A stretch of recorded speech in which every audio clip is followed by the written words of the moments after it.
Vamos a conversar esta mañana con la abogada defensora de la exministra Maya Fernández, Elisa Walker. Gracias, Elisa, por estar esta mañana con nosotros. Bienvenida, buenos días. Buenos días, Juan Manuel. Gracias por la invitación y saludo a todos quienes escuchan la Radio Infinita. Abogada, déjeme preguntarle, en su interpretación, ¿por qué se rechazó la acusación constitucional en el día de ayer? Yo sé que hay varios factores políticos que luego podemos ir comentando, pero me gustaría primero tener su primera apreciación, ¿no?, sobre el por qué finalmente no avanzó hacia el Senado y se terminó rechazando esta acusación por 64 votos a favor y 70 en contra.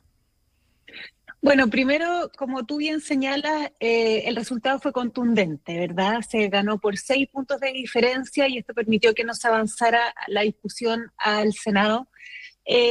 A mí me interesan los argumentos jurídicos. Yo creo que desde un punto de vista jurídico hubo muchos antecedentes que hicieron sentido en el hemiciclo a los diputados y diputadas. El primero de ellos es que el artículo 37 bis de la Constitución prohíbe celebrar un contrato entre un ministro y el Estado, y acá no teníamos un contrato celebrado. Esto quiere decir que desde un punto de vista literal de interpretación de la ley, en estricto rigor, no había un contrato celebrado, porque como muy bien dijo la Contralora General de la República, desde el punto de vista administrativo, cuando el fisco celebra un contrato para comprar un inmueble, existen actos administrativos preparatorios. No basta con suscribir una escritura pública en una notaría para entender que hay un contrato suscrito. Yo creo que eso es algo que le hizo mucho sentido a los parlamentarios. Elisa, En segundo perdona, lugar, sí. solamente para precisar bien, entonces, ¿qué es lo que estaba suscrito en la interpretación de la Contraloría que es distinto a un contrato, a haber celebrado un contrato? ¿Qué es lo que estaba suscrito entonces?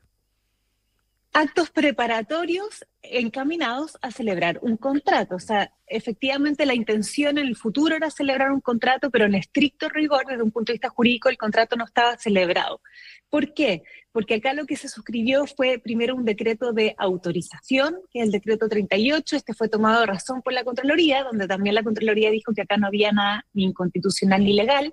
Después se suscribió la escritura pública en la notaría, que todos conocemos, y luego lo que estaba pendiente era celebrar un nuevo decreto aprobatorio de esa celebración de la escritura pública, y ese decreto también tenía que ser tomado de razón. Perfecto. El derecho administrativo tiene varias etapas para efectos de aprobar la compra-venta de un inmueble, porque lo que hace es resguardar los recursos fiscales. Por eso no basta con una escritura pública para tener un contrato. Y eso hizo mucho sentido a los parlamentarios. En segundo lugar, Juan Manuel, también hizo sentido de que el artículo 37 bis resguarda la probidad. Lo que busca es que un ministro, en ejercicio de sus funciones como ministro, aproveche, abuse de sus atribuciones para un beneficio personal. Y acá no existió ese abuso, por distintas razones. Porque esto fue un proceso transparente. Esta no era solo la compra de la casa de Salvador Allende, sino que acá lo que se compraba era la memoria patrimonial de Salvador Allende y de Patricio Elwin, los dos como expresidentes de la República, para efectos de tomar conciencia de la importancia de la democracia. Y fue un proceso transparente. Este proceso incluso se inicia con una ley de presupuesto que habilita las compras de esta casa. O sea, incluso esta no fue una compra en la que solo participó Maya Fernández, en calidad de heredera además, y en ningún caso como ministra de Defensa, sino que el propio Congreso Nacional colaboró en la compra de esta casa, aprobando la ley de presupuesto del año 2024, que incluía expresamente los fondos, los recursos para comprar la casa Allende. Entonces, desde un punto de vista jurídico y de fondo, quedó claro que no se cumplían con los propósitos de la ley del resguardo constitucional establecido en el artículo 37 bis para efectos de avanzar con la acusación constitucional, y nosotros como equipo jurídico, por supuesto, que quedamos muy tranquilos con este resultado. Ahora, se presentaron también ciertos elementos políticos que de alguna manera también contribuyeron a que se viviera el escenario del día de ayer. Por ejemplo,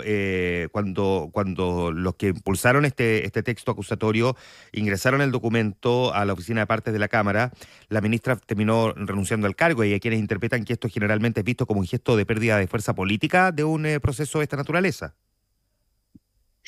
Más que fuerza política, la renuncia al cargo lo que permitió es que la ex ministra Maya Fernández se pudiera concentrar en la defensa.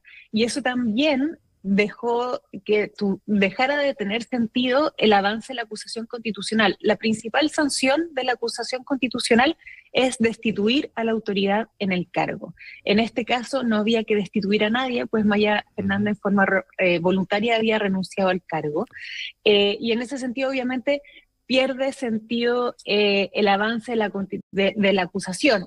Pero claro, es que a eso, caso, perdón Elisa, a eso apunto, que precisamente si el principal objetivo, aunque no el único, de una acusación constitucional es la destitución de un ministro, dado que el ministro, una vez que se presentó la acusación, dejó el cargo, por la razón que sea, en este caso para concentrarse en su defensa, pierde fuerza política la razón principal de presentar una acusación constitucional y por lo tanto hay un cierto desincentivo a querer seguir avanzando respecto a esa acusación también por parte de algunos parlamentarios.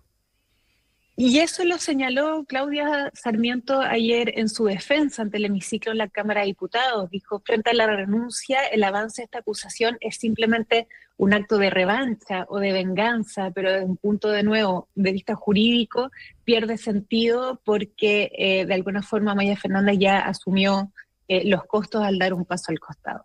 Ahora, no fue lo único porque también habían, entre otras cosas, parlamentarios de oposición que no estuvieron, algunos estaban pareados, pero otros estaban con permiso, y eso más allá de lo que provocó en la oposición, porque habían algunos que estaban muy, muy molestos. En la práctica también piensan, debilitó, si se quiere, comunicacionalmente el respaldo de toda una oposición a este texto acusatorio.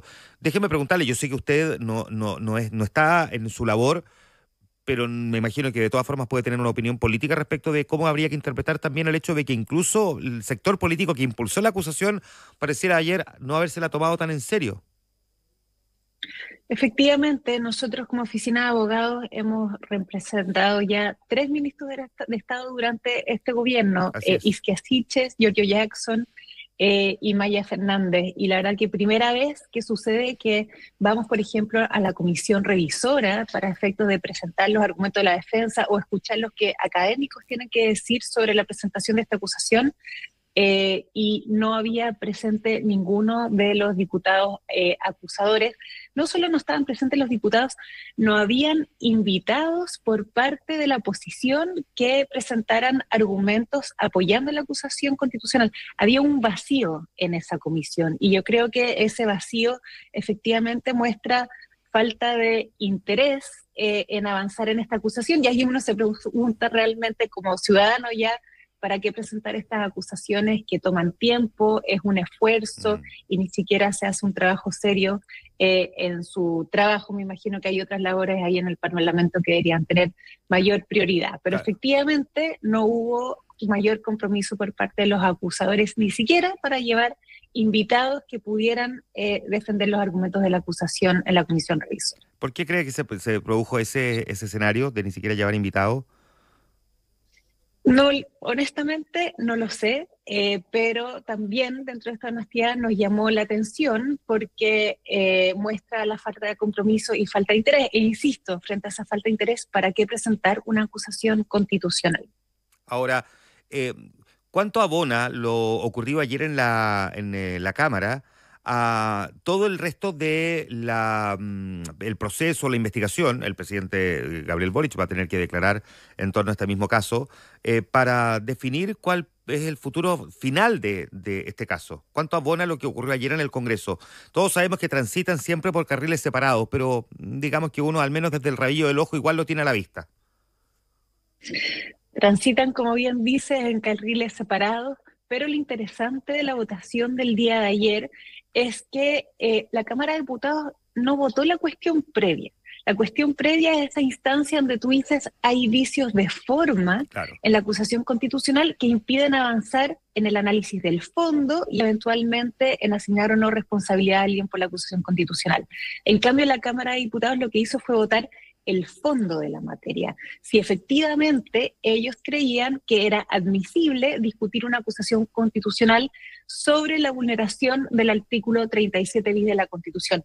Eso tiene una fuerza importante, son responsabilidades distintas. La Cámara de Diputados obviamente no es un tribunal, pero hace un juicio jurídico y político a la vez. O sea, hubo un análisis jurídico de los argumentos y desde un punto de vista de fondo se decidió rechazar los mismos. No determina las otras instancias que están revisando esta compraventa, pero sí creo que es un antecedente significativo. Muy bien, pues queremos agradecerle, Elisa, por conversar esta mañana con nosotros. Elisa Walker, abogada defensora de la exministra Maya Fernández, a propósito de lo que ocurrió ayer con el rechazo. Séptima acusación constitucional que se rechaza en estos 3 años de gobierno en el Congreso, en este caso una acusación que no prosperó. Elisa, muchísimas gracias también por estar esta mañana con nosotros. Gracias, Juan Manuel, que estén bien. Muchas gracias.